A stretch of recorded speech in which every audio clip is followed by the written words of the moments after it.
Hello everyone. Thank you very much for the likes, the comments Thank on you our guys. previous videos. We appreciate you. And so once again, I am Daniel, and here with me is my lovely and always happy wife, Kayla. Hello, Kayla. Hi everyone. So Yeah. speaking of happiness, Yeah. a lot of cool things have happened in my life lately, and a lot of people have thought that all the success that I've had has led to my happiness, but that's actually not the case. Yes. Right? Yeah. So what's the case? So have you noticed that when you're going after something, for example, a promotion, you're really excited about something, you're really anticipating, and then once you get it, you may be happy for like a little bit of time, let's say like 3 weeks or so, and then after that, you go right back down to where you felt before. It just gets normal after that. So then now you're over here chasing the next big thing, like the next promotion, the next job, the next move, Admission, yeah, scholarship, yeah, an MBA program or whatever, anything kind of thing.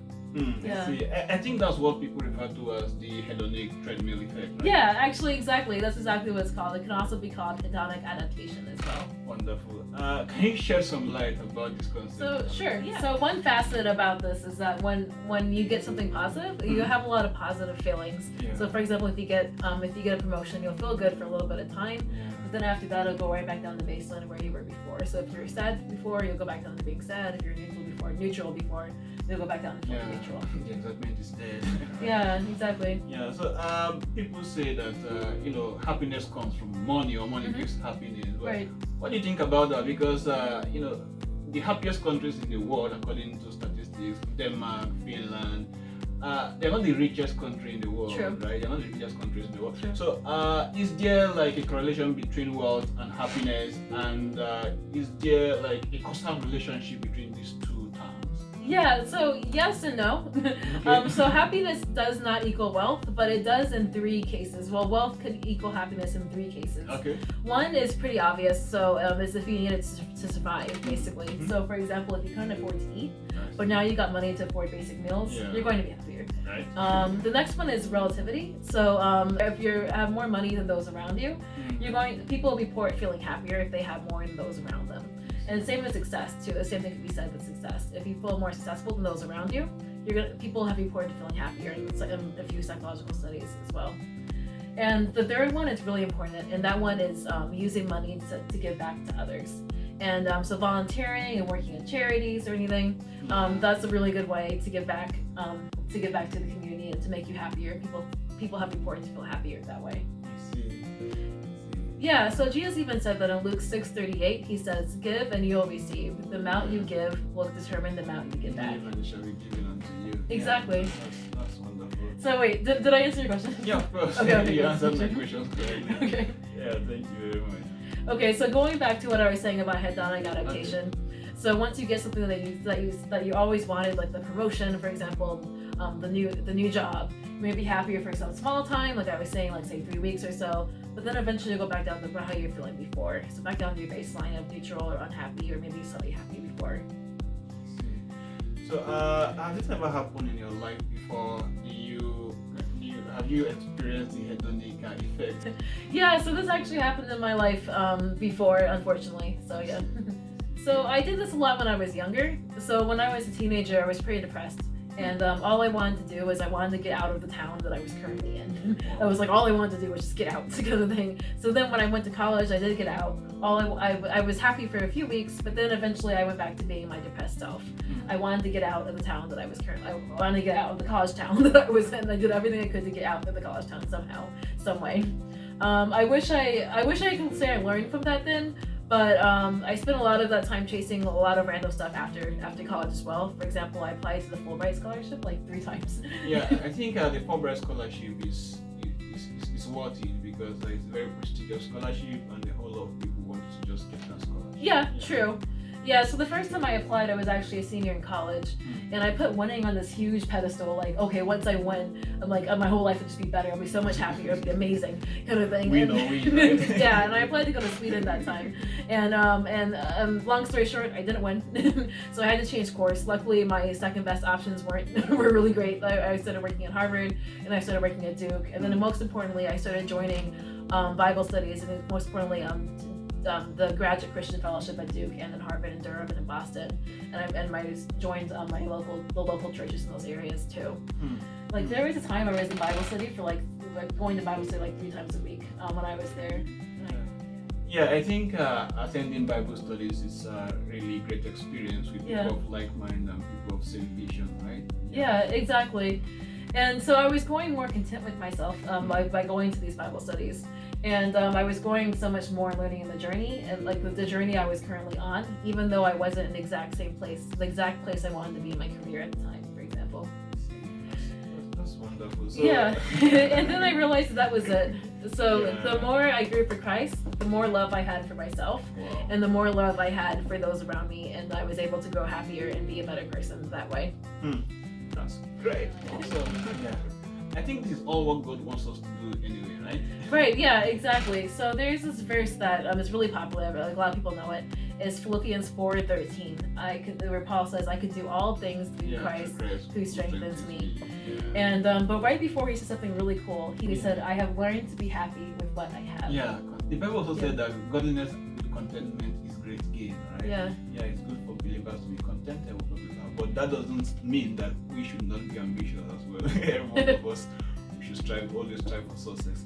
Exactly. So during the time I was in Boston and Durham, I didn't only pursue God, but I volunteered my time. I wrote a lot of posts writing advice, and I pursued a lot of other endeavors. So I was really truly happy on the inside, especially with my love for God. And then, just like that, I got everything I wanted, just like that. The happiness led to like the Fulbright. I ended up going to the Fulbright. I ended up getting into Oxford. I ended up like meeting friends all over the world, including you, my very best friend, my husband. Right. And honestly, so a lot of people think that like, so once you become successful, you'll be happy. And it wasn't the case. It wasn't the case for me. It wasn't the case for most other people. Yeah. It's once you become happy, you get a lot of successes from that. Yeah, so if we all go to Bible study at Harvard and write a blog and do all those stuff. So I'm not really saying that once you engage in Bible study, write and volunteer, that you'll also graduate from Oxford. But I am guaranteeing that if you really appreciate your journey and where you are, and then where you're aspiring to in life, you'll get blessings along the way. That's wonderful. So what has made you happy, Daniel? Well, maybe food. Okay. Right. Just kidding. Just kidding though. So on a serious note, my story is not a whole lot different from Kayla's story, right? I have been a very ambitious person right from my tender age, and I get easily bored with accomplishments. When I get them, I just want to move on. So this gives some kind of drive to seek opportunities, just immediately after getting some other opportunities, right? For instance, I always say to myself, once I am accepted into University XYZ with a scholarship, I'll be the happiest man on earth, and after graduation, I'll be the best fit for the industry. But yeah, that sounds familiar. Right? So it happened that I got accepted into my cherished university for bachelor's program, and also got a scholarship in course of my studies. But sadly, the excitement expired too soon, right? Yeah, sure. So I was in the same circle as well for my master's program and even my PhD program. But one interesting thing all along this process is that I never lost my happiness. That's wonderful. Yeah, I try to distinguish between excitement and happiness. I feel excitement comes just because of an accomplishment. You don't need a reason to be happy. That's what I think. For me, it should be something natural that just comes to you. These excitements were quickly short-lived. There was never a time where I completely lost happiness, right?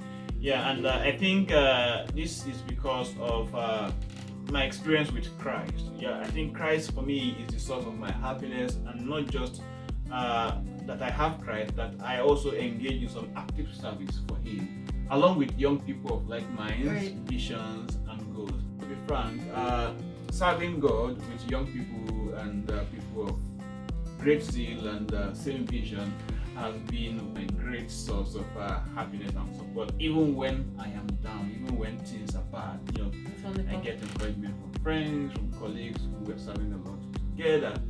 So, are you saying that we should no longer try to be ambitious or successful? No. It's okay to be ambitious and to be successful, but we must make sure that we avoid, tying our happiness solely to our achievements. Right. Yeah, because God is the true source of happiness. Mm. From the spiritual perspective as well, we must be very careful to make sure that we don't forget to give God necessary appreciations when He does wonderful things in our lives. Yeah. For instance, when you receive answers to your prayer requests, thank Him and keep on thanking Him. Don't say, Yeah. okay, this is done, so let me now start praying for the next one. No, you Yeah. have to appreciate God for what has been done Yeah. in the past. Yeah. So when the Lord blesses you with salvation, He has given you salvation, and now you know Christ and you have the hope of heaven. Keep on appreciating Him for that while you're looking and pressing forward for subsequent experiences like sanctification and the rest of it. In fact, you shouldn't stop sharing your salvation's testimony, no matter the level and the height you have attained spiritually. Mm-hmm. You must have got all the gifts and all the spiritual blessings. Keep on sharing the salvation experience and all that good blessing the Lord has given unto you. And that's how the Lord can do more for us and even make us happier every day of our lives. Nice. Yeah. Those are really important points, Daniel. Thanks for that. Yeah. So before we go, I actually want to shout out to this book right here. It's called Successful Women Think Differently. The author was Valerie Britton. I did really enjoy this book, and I really suggest you read it. It has a really nice chapter in Hedonic Adaptation that really inspired our talk today. Is there anyone for the men? So they can read this. I mean, it's just to skip some pages, or it would be nice to read some more female perspectives for your men. You can just give it to your friends, your sisters, your mom, or something like that too. Yeah, I also guess that the hedonic adaptation section of the book applies to both men and women. Exactly, it does. Yeah, so thank you very much for listening, and we want you to like and subscribe and share this video, and as you've been doing before, right? Yeah, guys, thank you. Yeah, thank you, and have a good time. Bye. Bye.